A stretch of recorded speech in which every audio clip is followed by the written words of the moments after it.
Iniciamos el debate en Razón de Estado. Vamos a hacer un análisis postelectoral y vamos a hablar también sobre el futuro gobierno. Tenemos para ello a tres analistas. En primer lugar, a Jorge Ceballos, internacionalista, Renzo Rosal, politólogo, y Marinés Rivera, politóloga. Muchas gracias a los tres por estar en Razón de Estado. Renzo, ¿qué conclusiones podemos sacar de este proceso electoral 2019? ¿Fue un proceso que fortaleció la democracia o fue un proceso en el cual retrocedimos? ¿Cuál es su lectura? Bueno, desde ese doble panorama diríamos que es, yo diría, una elección que lo que busca es mantener, darle continuidad al régimen como tal, y por lo tanto es como un momento de agotamiento, donde se expresa agotamiento, y eso creo que el indicador de la baja participación nos de alguna forma resume el tema del descontento, la apatía, la desesperanza. Es decir, las elecciones ya no fueron lo que representaron quizás eventos anteriores, algún hálito, digamos, de alguna ruta, algún momento de posibilidad. Ahora no representan nada, y tal parecería que más bien, ya sea Sandra Torres o Alejandro Yamatei, representaban como elementos de retroceso para el país. Así que creo yo que lo que se vislumbra por adelante le tocará fundamentalmente un especie como de gobierno otra vez e intentar un segundo momento de transición, de una transición que se quiso hacer con las elecciones de 2015, que no se logró, todo el contrario, estamos en el actual caos de país en buena medida, que se precipitó durante la gestión de Jimmy Morales, y bajo estas mismas circunstancias hay un nuevo intento con Alejandro Yamatei y lo que puede venir de aquí en la transición y fundamentalmente de enero de 2020 en adelante. Marinés, su lectura. Bueno, yo considero que sí se retrocedió de cierta forma. Creo que esto se le atribuye a varias cuestiones, empezando el tema de las reformas a la ley electoral y de partidos políticos que nos dieron como resultado el proceso electoral en el que vivimos, el tema de regulación de medios de comunicación, el tema del Tribunal Supremo Electoral, que volvió un Tribunal Supremo Electoral bastante centralizado, más no fortalecido.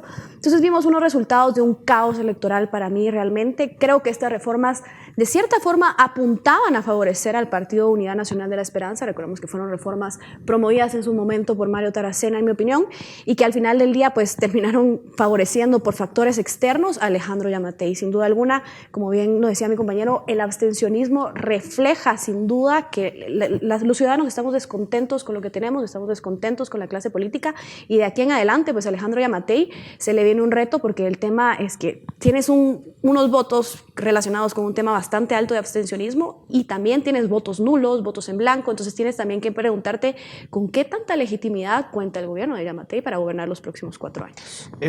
Jorge, ¿fue mejor el proceso 2015 que el 2019 porque estuvieron de por medio las reformas electorales del 2016? ¿Así lo tenemos que entender? Yo creo que las reformas sí eran positivas y creo que le daban muchas herramientas al tribunal a hacer las cosas de mejor manera. Pero recordemos que el Tribunal Supremo Electoral, los fallos que han tenido es consecuencia no de esta magistratura, sino de un proceso de desgaste de la institucionalidad del proceso electoral o de todo el sistema de partidos políticos y demás. Entonces, las reformas para mí pudieron ser positivas, pero la implementación dejó muchos vacíos por dejadez del tribunal, por inclusive dejadez de los partidos políticos. Y cuando vemos la apatía de la ciudadanía es porque los partidos políticos se han dedicado a querer ganar votos y no a hacer democracia partidaria. Entonces ahí empezamos. Y por otro lado, el ciudadano ha dejado que los partidos se desentiendan de las necesidades, se desentiendan de los verdaderos problemas. Y entonces no podemos esperar que el proceso electoral mejore si no hay un trabajo desde la ciudadanía, desde cambios de los partidos políticos y sobre todo un reconocimiento que la democracia sí se mantuvo por el proceso electoral con sus errores y demás, pero no es que le llame la atención a los ciudadanos a vivir en esta democracia donde los partidos no ponen cosas nuevas, no ponen más transparencia, no ponen más rendición de cuentas y sobre todo una apertura a fiscalíceme y participemos. Pero tal y como ustedes lo plantean, entonces es un escenario bastante gris para el país. ¿Cuál es el futuro de esta incipiente democracia en los próximos 4 años? ¿Realmente vamos a tener un gobierno peor que el actual, por ejemplo, que tiene unos altos índices de impopularidad? ¿O cómo plantean ustedes el futuro gobierno? Renzo. Siempre hay un margen, digámosle, aunque sea reducido, de poder hacer cosas en positivo. Entonces, aquí, aunque el carril, digamos, entre lo deseable y lo posible, vayamos ahora a un asunto más pequeñito, es decir, el margen de maniobra del siguiente gobierno va a ser reducido.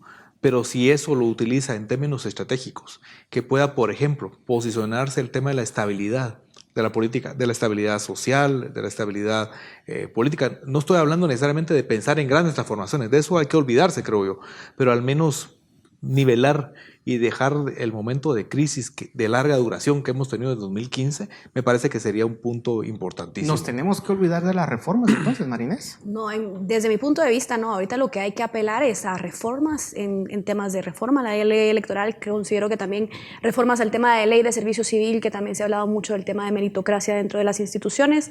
Considero que, como decían aquí, hay que darle el beneficio de la duda a Alejandro Yamatei, tiene 4 años para demostrar, no sé qué tantos cambios sustanciales puede lograr o puede abordar, ya vimos que hay cambios puntuales en el tema de que quiere reformar el Parlacén, por ejemplo, ya presentó su gabinete de ministros, que ya lo había hecho desde campaña electoral, ya venía diciendo algunos nombres, ya dijo que va a hablar del tema migratorio, entonces él tiene el reto ahorita también, sobre todo con el tema de migración, creo yo, también empezar a generar oportunidades para el país en general.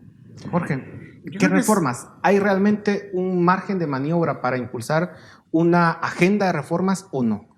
Más que pedirlas, es necesario hacerlo. A ver, cuando ustedes hablan de que este sistema político ha desencantado a la población, si ha desencantado es que necesita ser reformado, porque si vamos a seguir con lo mismo, pues en 4 años vamos a estar tal vez con índices de abstencionismo más altos. Pero yo creo que aquí hay que dividir las cosas. En el sistema político de los actores, entiéndase partidos y demás, y otra cosa, el sistema de gobierno de poder responder a las necesidades de los ciudadanos. Especialmente con el tema de migración, que hoy, querramos o no, es un tema que va a estar muy fuerte, porque es una necesidad también para nuestro socio más cercano y más fuerte. El problema que tenemos es que todos tenemos expectativas muy altas, porque el plan de trabajo quiere generar empleos, quiere generar seguridad, pero tenemos que reconocer que si no se hace una estrategia de territorio, según las necesidades de ese territorio, el presupuesto se tiene que hacer también de una manera más puntual y específica, vamos a seguir recibiendo lo mismo. O sea, tenemos que pasar del discurso electoral a un discurso más de gobierno y decir, bueno, hay muchas necesidades, pero tenemos que priorizar A, B, C. Y ese es el margen que le puedo dar a este gobierno, decir, bueno, yo no tengo que competir para ganar elecciones en 4 años, sino tengo que trabajar para generar por lo menos bases para responder a necesidades como salud, educación y seguridad. Pero no se le puede dar a todo el país de un solo. Vamos a empezar con ciertos puntos que muestren resultados.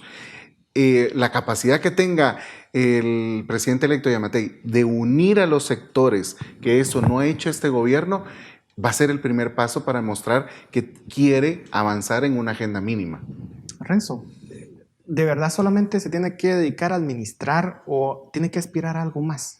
Creo que el aspiracional es fundamental y además es muy humano y en política también, pero sin dejar esa parte hay que ser como muy realista. Y para mí un elemento que es fundamental es que la institucionalidad es precaria y por lo tanto cualquier cosa que estamos hablando, inclusive muchas reformas legales, que la ley de servicio civil, bueno, todo lo que aquí se ha mencionado, que es muy positivo, requiere unos mínimos de institucionalidad que no cumplimos.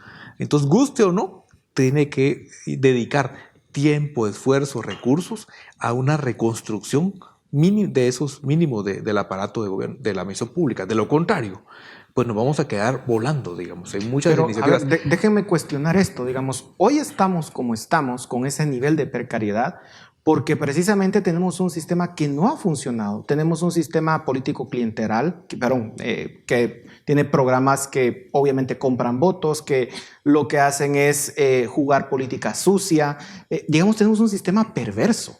Y eso es lo que nos tiene con índices de desarrollo humano muy bajos. Tenemos que transformar este sistema, porque si no, de verdad, vamos a seguir con lo mismo. Y lo que hemos tenido es simplemente salvarnos de proyectos perversos como el de Valdizón en su momento o como el de Sandra Torres, aunque obviamente aquí se puede discutir, pero digamos, ¿cómo hacemos para evitar que estemos en esa posición débil de institucionalidad? ¿Qué reformas se tienen que hacer? Más allá de administrar solamente. Es que también no podemos echarle todo el poder a solo hacer reformas de leyes. O sea, también tiene que haber un contrapeso de los sectores, sea de los liderazgos económicos, de los liderazgos sociales. O sea, tenemos que cambiar un poco la cultura. Las reformas tienen que ir en paralelo. Los programas sociales, nos guste o no, en Guatemala se tienen que dar en ciertas áreas, porque no puedes competir contra las estadísticas de desnutrición, de mortalidad infantil. O sea, sí hay que hacerlo. Cuando mencionaba el tema y lo criticaba era porque se ha hecho de una forma poco transparente para comprar votos. Ahí no, pero creo que estamos de acuerdo en que tienen que hacerse de forma correcta. Ese es el primer paso que tiene que dar el gobierno. ¿Cómo muestra esos planes o esos programas sociales de una manera transparente, de una manera técnica y que no busque ganar votos, sino busque resolver las necesidades? Reformas sí hay que hacerlas. Servicio civil definitivamente es importante, pero si no sabes qué tenés también en la casa, ¿cómo vas a hacer una reforma? El presidente Jimmy Morales ofreció un censo y lo estamos esperando todavía. Exactamente. Eso hay que hacerlo. No podemos seguir pidiendo reformas si no tenemos datos, si no tenemos información concreta. Porque si no, pasa con las reformas a la ley electoral. Se hizo en el ámbito o en el momento que todos estábamos, que queríamos cambios, pero no se consideraron ciertos aspectos. Entonces hay que buscar la madurez de los sectores y que se transformen en reformas técnicas, pero también políticas viablemente. Y no hay que olvidar que mucho de lo que estamos hablando pasa, nos guste o no, por decisiones en el Congreso de la República. Y el Congreso de la República es parte, digamos, del problema, por decirlo en alguna medida. Y hay que ver que Alejandro Yamatei, su propia bancada, 16, 17 diputados, es absolutamente insuficiente. Y habrá que ver a quiénes suma. Alejandro Yamatei creo que ha hecho mencionar la idea de crear un especie como de bloque de varios partidos. Y eso está muy bien. Pero fue lo mismo que hizo el FCN. Pero sumó unas fuerzas que ahí les cuento, ¿verdad? En este caso habrá que pensarse si ese bloque va a integrar o no a la UCN, por ejemplo, que es un bloque que numéricamente, si se trata solo de números, interesa. Pero si uno comienza a ver para adentro, dice, bueno, te vas a juntar con ese tipo de personajes y además vas a juntar también la bancada del FCN, que quedó, o la bancada de Partido Todos, o bancadas que son, digamos, en buena medida integradas por personajes muy cuestionables, porque solo se trata de sumar para inclusive superar el número de los 54 diputados de la UNE, sumemos, pero el tema es que nos vamos a quedar con un combo que en lugar de generarle, digamos, motricidad o tracción al siguiente gobierno, le va a generar todo lo contrario, un nivel de desgastes muy profundos. Entonces, digamos que, porque todo eso se necesita para poder impulsar reformas. De lo contrario, vamos a estar en este programa dentro de 4 años diciendo otra vez, porque estas leyes además son un déficit que venimos acumulando de hace tiempo. Yo creo que el cambio va en dos vías. Primero, el gobierno actual tiene que recuperar cierta legitimidad, esa confianza a las instituciones, a la institucionalidad. Y segundo, el tema de reformas, considero yo, como habíamos hablado, reformas a la ley electoral y a partidos políticos, el buscar que los ciudadanos se acerquen mucho más a sus representantes. Yo creía, por ejemplo, que podíamos tener un partido institucionalizado ya como la UNE, que nació en el 2002 y que no ha muerto, pero ahora tenemos un posible escenario, una posible cancelación de la Unidad Nacional de la Esperanza por temas de financiamiento electoral ilícito, que nos da otro escenario. Tenemos 52 diputados dentro del Congreso de la República que pertenecen a este partido, y que si el día de mañana el partido desaparece, son 52 diputados independientes, y que tenemos que preguntarnos también a qué intereses van a empezar a responder estos diputados independientes, hacia dónde se van a aliar. Yamatei ha hablado desde primera vuelta, recuerdo mucho, en el tema de consenso, de buscar consensos entre los partidos políticos para pues, poder él gobernar dentro de este periodo de gobierno, pero creo que vale la pena cuestionarnos también cuál va a ser el futuro de la bancada más grande del Congreso también para ejecutar. Debería ser cancelado la UNE, Renzo. Digamos como lo fue en su momento el PP líder. Tiene todos los ingredientes para ello. Es el único sobreviviente, digamos, de esa embestida fuerte que dejó fuera al Partido Patriota y al Partido Líder. Entonces, la ecuación hay que completarla, y en buena medida yo diría que el antivoto del domingo tiene que ver con ese mensaje. Entonces, me parece que además no solo un asunto de orden estrictamente político, sino me parece que desde el punto de vista jurídico tiene elementos importantísimos y probablemente hasta casos que no se han lanzado sobre la mesa que deberían de significar la cancelación del partido. De eso no tengo duda. ¿Cómo articular el Congreso entonces para que pueda responder a una agenda de país? ¿Es posible, Jorge, o el Congreso está perdido, por así decirlo? Tenemos que dividir que todavía nos faltan 5 meses de esta legislatura, 6 meses, y vienen decisiones muy importantes, la Corte Suprema de Justicia y demás. Articularlo en este momento va a ser un poco difícil porque 97 diputados se van, que ya no tienen nada que perder en aprobar cualquier cosa. Lo que viene es que son 19 representaciones las que van a estar a partir del 14 de enero del 2020. Articular eso va a ser complejo y tiene que tener mucha madurez, pero también tiene que tener liderazgo. Y el liderazgo va a ser tanto en algunas personas claves del Congreso, pero también desde el mensaje que da el presidente, porque si no se da esa comunicación, vamos a seguir recibiendo lo que hemos recibido en los últimos 8 años, donde tal vez hay un bloque grande que se opone a todo o que cuestiona todo, pero tampoco deja avanzar. O por otro lado, hay grupos pequeños que se han logrado articular de mejor manera, pero han aprobado cosas que van en contra de la nación, en contra de mejorar la calidad de vida.